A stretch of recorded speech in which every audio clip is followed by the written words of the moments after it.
Node.js වල වැඩ කරද්දී ඔයාටත් මේ මොඩියුල් සිස්ටම් දෙක පැටලිලා තියෙනවද? require ද import ද කියලා හිත වද වෙන්න එපා. අද අපි බලමු මේ දෙකේ ඇත්තම වෙනස මොකක්ද කියලා. මුලින්ම බලමු CommonJS ගැන. මේක තමයි Node.js වල මුල්ම ස්ටෑන්ඩඩ් එක. ඔයාට මතක ඇති අපි require කියන keyword එක use කරලා library import කරපු හැටි. ඒක තමයි මේ සිස්ටම් එක. ඊළඟට තියෙන්නේ ES modules. මේක තමයි අලුත්ම ස්ටෑන්ඩඩ් එක. දැන් එන හැම modern browser එකකම වගේම Node.js වලත් මේක වැඩ කරනවා. මෙතනදී අපි use කරන්නේ import සහ export කියන වචන. බලන්න මේ කෝඩ් දෙක දිහා.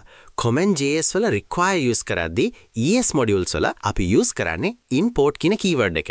මේක දකින්න ලස්සනයි වගේම ගොඩක් efficient. Node.js වල by default වැඩ කරන්නේ CommonJS. ඔයාට ES modules ඕන නම් ඔයාගේ package.json file එකට type module කියලා මේ line එක add කරන්න ඕනේ. මේ දෙකම එකට පාවිච්චි කරන්න පුළුවන්ද? ඔව්. හැබැයි පොඩි ප්‍රශ්නයක් තියෙනවා. ඔයා ESM use කරනා නම් CommonJS import කරන්න පුළුවන්. හැබැයි CommonJS වලට ESM require කරන්න බෑ. ඒක මතක තියාගන්න. ESM වල තියෙන සුපිරිම වාසියක් තමයි top level await. ඒ කියන්නේ ඔයාට async function එකක් ඇතුලේ නැතුවම කෙලින්ම await keyword එක පාවිච්චි කරන්න පුළුවන්. මේක CommonJS වල කරන්න බෑ. තවත් ලොකු වෙනසක් තියෙනවා. CommonJS ෆයිල් ලෝඩ් කරන්නේ synchronously. ඒ කියන්නේ එකින් එක. හැබැයි ESM වැඩ කරන්නේ asynchronously.